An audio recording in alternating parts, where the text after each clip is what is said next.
नमस्कार, टीव्ही मराठीमध्ये आपल्या सगळ्यांचं स्वागत. मी निखिला. महत्त्वाच्या बातमींना बुलेटिनची सुरुवात.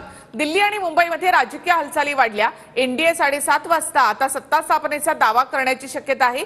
मुंबईमध्ये फडणवीस राजीनाम्यावर ठाम आहेत. नेत्यांकडून सध्या त्यांची मनधरणी केली जाते. या दोन महत्त्वाच्या बातम्या. एनडीए तिथे सत्ता स्थापनेसाठी दावा करण्याची शक्यता आहे. मुंबईमध्ये फडणवीस राजीनाम्यावर ठाम आहेत. नेत्यांकडून सध्या त्यांची मनधरणी केली जाते. दिल्ली आणि मुंबईमध्ये राजकीय हालचाली वाढलेल्या आहेत. संध्याकाळी 7:30 वाजता एनडीए सत्ता स्थापनेचा दावा करण्याची शक्यता आहे. नितीश कुमार आणि चंद्राबाबू नायडू यांच्याकडून समर्थनाचं पत्र मिळाल्याची माहिती सूत्रांकडून मिळते. या बैठकीनंतर 7:30 वाजता एनडीए सत्ता स्थापनेचा दावा करण्याची शक्यता. तर राज्यामधल्या पराभवाला आपण जबाबदार आहोत असं म्हणत देवेंद्र फडणवीस यांनी राजीनाम्याची तयारी दर्शवली आहे आणि आपल्या निर्णयावर ते ठाम आहेत अशी माहिती सूत्रांकडून मिळते.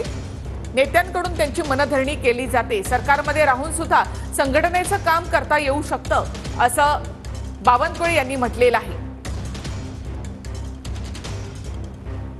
तर राज्यामधल्या अपयशाची जबाबदारी ही सामूहिक आहे असं मुख्यमंत्री एकनाथ शिंदे यांनी म्हटलंय.